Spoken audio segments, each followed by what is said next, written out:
Hi, welcome to Trailers from Hell. Sergio Leone had turned down The Godfather, a regrettable decision he planned to remedy with his own gangster saga, Once Upon a Time in America. But the failure of the US release of Once Upon a Time in the West stalled his plans. United Artists were happy to back him in another Leone-style western, with Academy Award winner Rod Steiger as one of the stars. It was not a happy relationship. When Steiger complained about the hours they were working and beckoned co-star James Coburn to leave with him, Leone, known for volcanic eruptions on the set, stated in an interview that he bellowed in Italian, "If I want to shoot for 24 hours, I will do so, and I don't care if your name is Rod Steiger and you won an Academy Award by mistake, because you are nothing but a piece of shit and I cordially invite you to go fuck yourself." Bear in mind, Leone was known as a serial embellisher of stories throughout his life. Check out Christopher Frayling's excellent study of Leone and his films Something to Do with Death.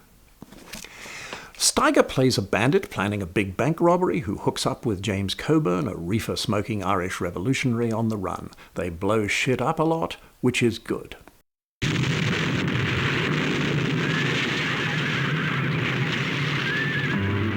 Sergio Leone, the master of adventure.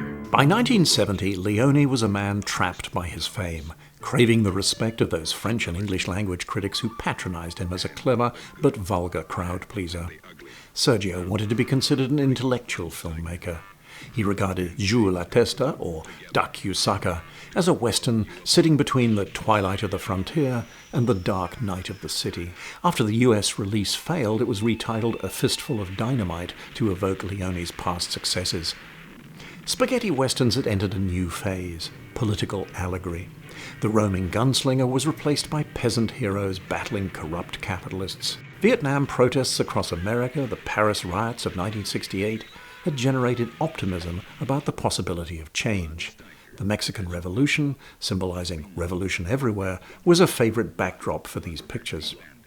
Leone had a more cynical view than his left-wing contemporaries Corbucci and Solimar. Revolution only serves to change the masters of the poor, he felt, at the cost of much death and human misery.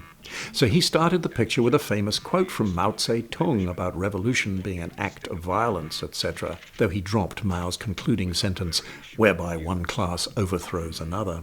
United Artists naturally freaked out and deleted Mao's homily from American and British prints. But it remains a political western, blending comedy and melodrama in Leone's own operatic style. Thus, history drowns in an avalanche of historical illusions. A German villain resembles a Nazi tank commander, with the federales under his command presented as stormtroopers. The ongoing guerrilla war in 1970s Northern Ireland underpins James Coburn's 1913-era character, and so on. Leone had the ego of an auteur, but was often undercut by insecurity. Initially, perhaps to have someone to blame if Duck You Sucker didn't work, he assigned his regular assistant director Giancarlo Santi to direct. "Don't worry," he told Steiger. "Behind the camera, he's just like me." Steiger responded that he would send someone else to the set tomorrow. "He's just like me too," he said. Leone immediately resumed the director's chair. Conflict, exacerbated by the language barrier, continued. Leone offered such tactful direction through an interpreter as, "Can he do it without wiggling his ears or palpitating his nostrils?" United Artists cut 20 minutes out of the English language version, resulting in some jarring transitions. Nonetheless, the film is a fun ride, delivering many spectacular action scenes with a strong Leone signature. Between 1969 and 1970, Ennio Morricone composed music for 25 movies. Despite his workload, this score is amongst his finest.